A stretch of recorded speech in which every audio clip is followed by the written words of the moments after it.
Hello friends, मैंने 11th and 12th की biology की क्लास स्टार्ट की है।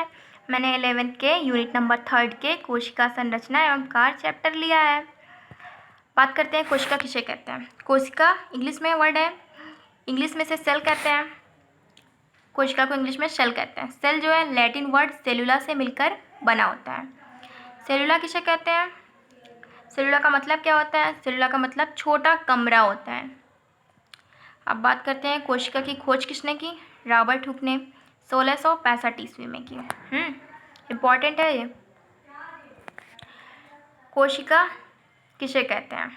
हमारे शरीर की अति सूक्ष्म इकाई को कोशिका कहते हैं, जिससे जीवद्रव्य का निर्माण होता है।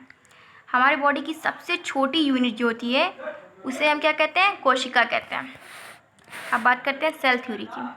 मैथियस सेल्डन तथा थ्यूडर स्वान। मैथियस सेल्डन जर्मनी के साइंटिस्ट है, वनस्पति वैज्ञानिक है, 1838 में आए। तथा थ्यूडर स्वान जो है प्राणी वैज्ञानिक है। थ्यूडर स्वान प्राणी वैज्ञानिक है और इन्होंने बताया कि जो कोशिका होती है उसके चारों तरफ पतली परत होती है, जिसे आज जीवद्रव्य कला के नाम से जाना जाता है। पहला पॉइंट क्या है? कोशिका जीवधारियों की संरचनात्मक इकाई है। मतलब जो जीवधारी है उसकी संरचना में जो इकाई है, सबसे छोटी इकाई कोशिका है। कोशिका जीवधारियों की क्रियात्मक इकाई है। हर कार्य की कोशिका की हर कार्य की जीवधारियों के हर कार्य की एक इकाई है कोशिका। क्लियर? मैथियस सेल्डन तथा थ्यूडर स्वान जो हैं इन्होंने बताया ये दोनों पॉइंट, पर ये बात बताने में असफल रह गए कि कोशिका विभाजित होती है और पुरानी कोशिकाओं से नई कोशिका का निर्माण होता है। बाद में जब रॉल्ड ब्रिचो 1855 में आए तो इन्होंने बताया कि कोशिका विभाजित होती है और पुरानी कोशिकाओं से ही नई कोशिका का निर्माण होता है। ग्रुप ऑफ सेल, एक कोशिकी, यूनिसेलुलर। जो जीव एक कोशिका से मिलकर बने हैं उसे हम एक कोशिकी कहते हैं, जैसे बैक्टीरिया हो गया, अमीबा हो गया, पैरामीशियम हो गया, डायटम्स हो गए। मल्टीसेलुलर, सेकंड पॉइंट क्या है? मल्टीसेलुलर, बहुकोशिकी। जो जीव एक से अधिक कोशिकाओं से मिलकर के बने हों उसे हम क्या कहेंगे? बहुकोशिकी। एग्जाम्पल के लिए प्लांट, ह्यूमन और भी बहुत सारी चीज़ें etc। Types of cell. पहली जो सेल होती है वो प्रोकैरियोटिक कोशिका होती है, प्रोकैरियोटिक सेल होती है। नेम से ही इसे याद करते हैं। जैसे प्रो मीन्स क्या होता है? प्रिमिटिन। कैरियन मीन्स क्या होता है? न्यूक्लियस। प्रिमिटिन मीन्स क्या होता है? आरंभी। क्या होता है? आरंभी। न्यूक्लियस मीन्स केंद्रक, ऐसा केंद्रक जो आरंभ हुआ हो, मतलब विकसित नहीं है वो। प्रोकैरियोटिक कोशिका का जो केंद्रक होता है वो अविकसित होता है या फिर अल्प विकसित होगा। इसमें केवल डीएनए और आरएनए इसके केंद्रक में भरे रहेंगे, विकसित नहीं रहता है ये। ठीक, इसमें माइटोकॉन्ड्रिया, गाल्जी बॉडी, एंडोप्लाज्मिक रेटिकुलम ये सब अब्सेंट होते हैं।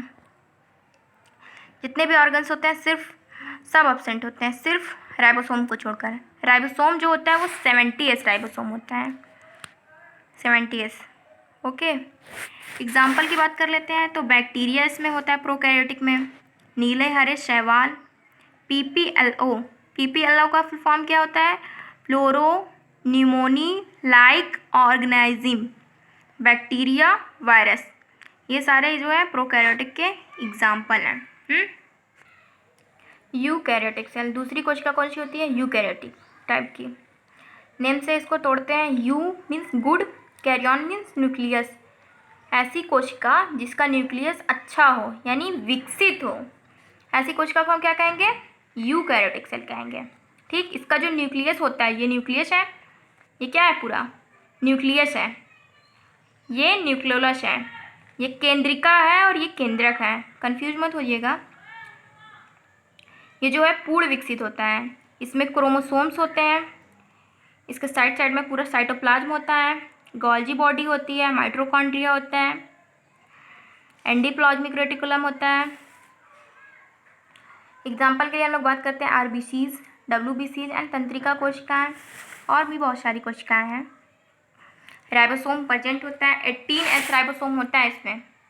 कितना? 18S वाला।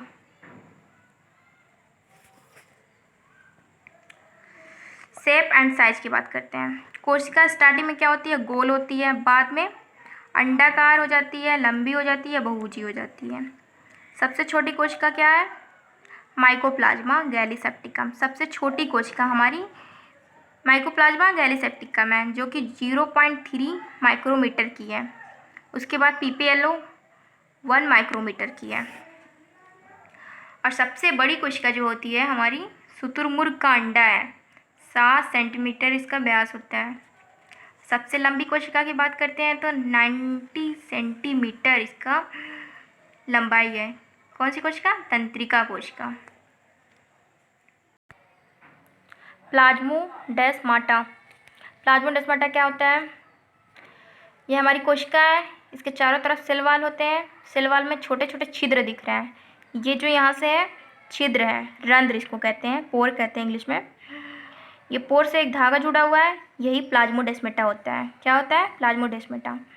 एक कोशिका को दूसरे कोशिका को जोड़े रखता है ये प्लाज्मोडेस्माटा। ठीक, ये इसका वर्क होता है, एक कोशिका को दूसरे कोशिका से जोड़ना, कनेक्ट करता है। सेल वाल के अंदर एक अनेक रंध्र होते हैं और उन रंध्रों में छोटे छोटे धागे जुड़े होते हैं। इन धागों को ही क्या कहते हैं? प्लाज्मोडेस्माटा कहते हैं। क्लियर? अब हमारा नेक्स्ट टॉपिक है प्लांट सेल, पादप कोशिका। एग्ज़ाम के पॉइंट ऑफ व्यू से ये बहुत अच्छा क्वेश्चन है और हर साल पुटअप करता है। प्लांट सेल का डायग्राम मैंने बनाया, जैसे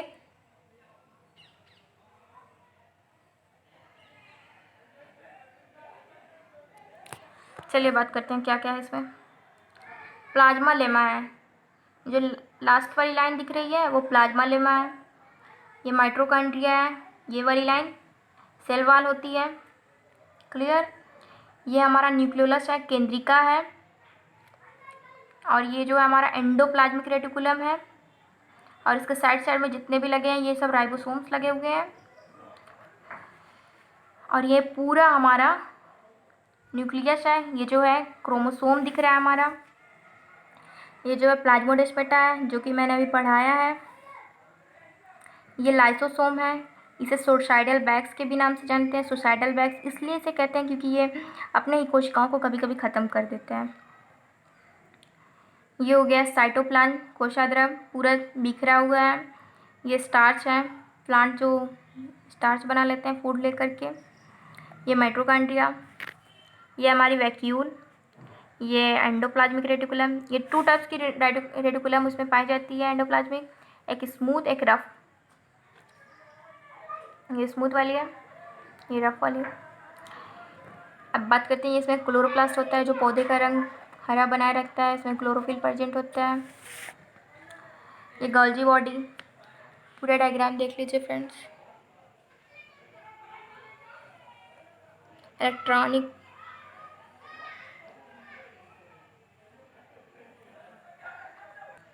नेक्स्ट टॉपिक है हमारा कोशिका द्रव साइटोप्लाज्म। कोशिका द्रव जीव द्रव का प्रोटोप्लाज्म का वह भाग होता है जो न्यूक्लियस को चारों तरफ से घेरा रहता है। ये हमारा न्यूक्लियस है, ये चारों तरफ से जो घेरा है वो हमारा साइटोप्लाज्म होता है। ठीक, अब हम लोग सोच रहे हैं कि जीव द्रव किसे कहते हैं। न्यूक्लियस और साइटोप्लाज्म को मिलकर के जो भाग बनता है ये दोनों मिला करके वो प्रोटोप्लाज्म कहलाता है। जीव कला किसे कहते हैं? कोशिका द्रव के जो अनेक अंग होते हैं, कोशिकांग होते हैं, जो नीचे दिए गए हैं। पहला है जीव कला। जीव कला को क्या कहते हैं? जीव कला भी कहते हैं, प्लाज्मा लीमा भी कहते हैं, तथा कोशिका कला भी कहते हैं। इंग्लिश में plasmalemma and cell membrane. पादप कोशिकाओं में कोशिका भित्ति के ठीक नीचे प्लाज्मा लेमा पाई जाती है, जो जीवद्रव को चारों तरफ से घेरे रखती है। प्लांट सेल में कोशिका भित्ति के ठीक नीचे प्लाज्मा लेमा पाई जाती है, जो जीवद्रव को चारों तरफ से घेरे रहती है। मैं डायग्राम दिखाना चाहती हूँ। जैसे ये हमारा प्लांट सेल था और ये प्लाज्मा लेमा हो गया और ये सेल वाल हो गया। सेल वाल के ठीक नीचे प्रेजेंट है ना? क्लियर? फ्रेंड्स बहुत इंपॉर्टेंट बात है कि ये जंतु कोशिकाओं में सेल वॉल नहीं पाई जाती है, सेल वॉल नहीं पाई जाती है। तो प्लाज्मा लीमा जो है वो पूरे जीव द्रव को घेरे रखती है। क्लियर।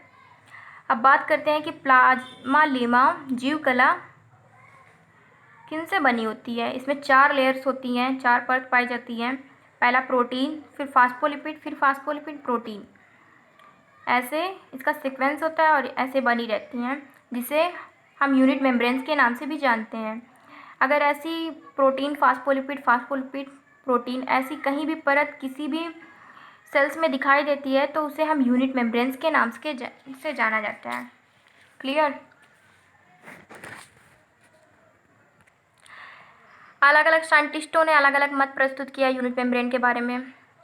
एकल मत जे डेविड रॉबर्टसन ने 1959 ईस्वी में यूनिट मेम्ब्रेन का एकल मत प्रस्तुत किया। ये मैं डायग्राम दिखाना चाहती हूँ। इन्होंने बताया कि फास्फोलिपिड की 2 लेयर्स होती हैं और प्रोटीन्स की भी 2 लेयर्स होती हैं। फास्फोलिपिड की जो लेयर्स होती हैं वो 35 एंगस्ट्रॉम मोटी होती है एंड प्रोटीन्स की जो लेयर्स होती है वो 20 एंगस्ट्रॉम मोटी होती है। तो इस प्रकार पूरी जो हमारी यूनिट मेम्ब्रेन है वो 75 एंगस्ट्रॉम मोटी होती है। और प्रोटीन, फास्फोलिपिड प्रोटीन इसी सीक्वेंस में ये हमेशा रहती हैं और इसे हम यूनिट मेम्ब्रेन के नाम से जाना जाता है।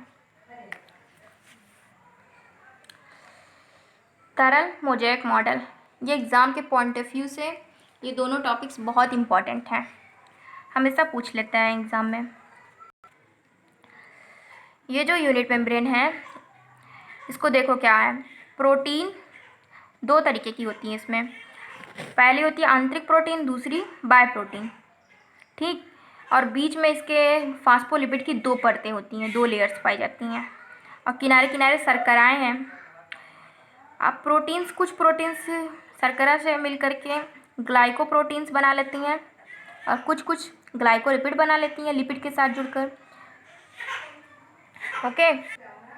अब बात कर लेते हैं कि जो ये प्रोटीन होता है इसका बाहरी सिरा जल रागी कहलाता है तथा अंदर की तरफ जल विरागी सिरा होता है। प्रोटीन का जल रागी किसे कहते हैं? जल से कनेक्ट हो जाती हैं, जल से जुड़ जाती हैं, जल में मिल जाती हैं, घुल जाती हैं, उसे जल रागी सिरा कहते हैं, ठीक है। प्रोटीन का इधर वाला जो सिरा होता है बाहर की तरफ वो जल रागी तथा अंदर की तरफ जल विरागी सिरा होता है।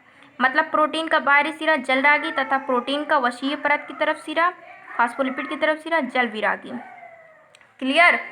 अब उसी प्रकार क्या होता है कि फास्फोलिपिड का अंदर की तरफ जो सिरा होता है वो जल रागी तथा बाहर की तरफ जो सिरा होता है वो जल विरागी होता है। क्लियर। एग्ज़ाम में बस आपको इतना डायग्राम बनाना रहेगा और फिर लिखना रहेगा।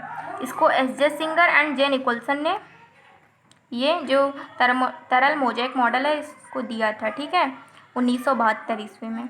Clear student. Please subscribe my channel. अगर वीडियो अच्छी लगी हो तो लाइक करिए, शेयर करिए और नेक्स्ट वीडियो के लिए वेट करिए।